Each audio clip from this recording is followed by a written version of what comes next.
Is the RG405 worth it? When the Anbernic RG405 was first released, I know that some people would think it's ugly, chunky, and more bulkier than the original Game Boy. So I waited for a bit for some reviews, then I made up my mind and just bought it. And now, I'm loving it. I actually like the design and the ergonomic on this device. It might not be the most attractive handheld I've ever seen, but practicality, it has its perks. RG405V is way bigger than it looks like in pictures and videos. This thing is a massive chunky boy. But because of that, you get an impressive screen size and the ergonomics is a chef's kiss. With my hands fitting nicely around it without being cramped, and because of the grips, it's much more comfortable than most handheld emulator out there. Vertical sequel of the famous RG405M. Let's start first with the unboxing. Inside the box we have the RG405V packaged well. And next we have a charging cable, a free tempered glass, and the manuals. So that's about it, and let's check the console. Oh god, that looks amazing. I love the wood variant. It looks like a real wood. Let's move on and talk about specs. The RG405V features a Uniso Tiger T618 CPU, a Mali G52 GPU, and 4GB of RAM and a 128GB internal storage, and supports micro SD card. It's equipped with 4-inch display with 640 by 480 resolution, and it's also a touchscreen, which is handy considering that this is an Android device. A custom build of Android 12, 5G Wi-Fi, Bluetooth 5.0, and a 5500 mAh battery, providing a 8 to 9 hours of game time.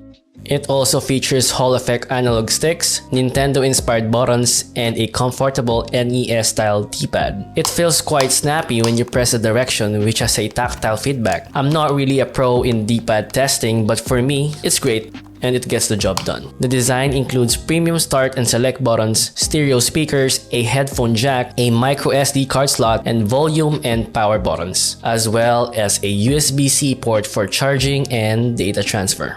It also features a fan to keep it cool. The only downside is the back buttons, which is sensitive when I overgrip it and accidentally pressing it, but overall the build is impressive.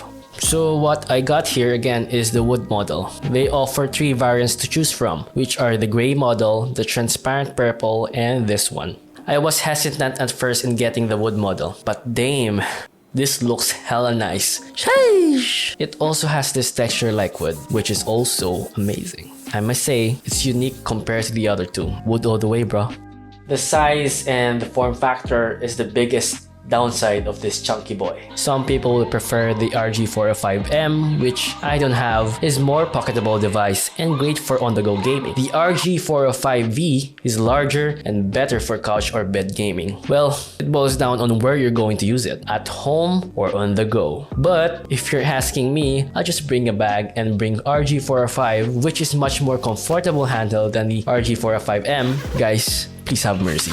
The price is alright, a competitive price considering it's $138 handheld, which is already great considering all of its functions. What I love about this is that you can play emulators from SNES to Game Boy Advance, PS1, PSP, PS2, GameCube, and Wii, with some minor setting adjustment depending on the game you are playing. You can also play Android games like Genshin Impact and the new One Punch Man world, which is awesome. I haven't tried it with the game streaming, because I rather use this for emulation and some Android games. It's up to you, but I know it's possible. What's amazing also is that the community released an update for the operating system. You can now change your stock OS, which is alright, to a much more amazing OS, which is the Gamma OS. That's the OG, man. Gamma OS has Daigisho as its front end. Dude, if you're not familiar with Daigisho, you better expand your knowledge, man. I'm just kidding. But it's amazing. Very optimized front end, and it looks hella great. And what I love about Gamma OS is that it boosted my other games. I felt the FPS improved a a lot, especially on my PS2 games. Upgrade now if you got your RG405V or M to Gamma OS. It's pretty easy, just check for tutorials on YouTube. So to conclude, I highly recommend this to anybody regarding if you have plenty of handhelds out there or a first timer on the retro handheld scene.